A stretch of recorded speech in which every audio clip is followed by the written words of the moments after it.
I mean, my favorite ghost story deals with North Market, simply because North Market is the site of the Old North Graveyard.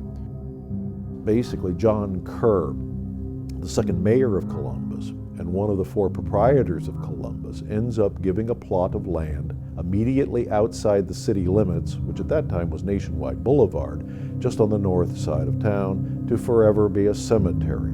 That small plot that he gives the city is expanded to become a 10-acre cemetery along the High Street corridor that serves as the Old North Graveyard from 1813 down, well, depending on how you want to count the years, either 1856 when it's initially closed to 1873 when it's finally closed for the last time.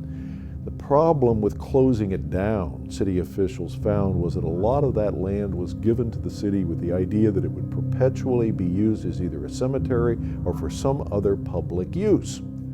Well, no longer wishing to keep it a cemetery, city officials had to find another public use. Eventually they found one with North Market. The North Market will essentially replace much of what is the Old North Graveyard site. So from 1856 on, persons are encouraged to remove family members or other friends to another location. From 1848 on, in many cases, that's Green Lawn Cemetery on the south side of town. There's also Union Cemetery on the north side of town. There's even the old Franklinton Cemetery over in the Franklinton area if you're interested in those kinds of things. But the general idea was to try to get that cemetery emptied. They didn't. Roughly about half the people, we think, buried in that cemetery are still there. That includes John Kerr, by the way, the second mayor of Columbus. And there's every reason to indicate that Jarvis Pike, the first mayor of Columbus, is probably buried there too.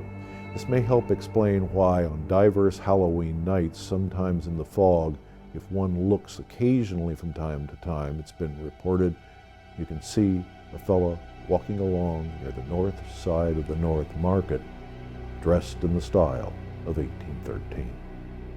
Is it John Kerr? Is it Jarvis Pike? Or is it somebody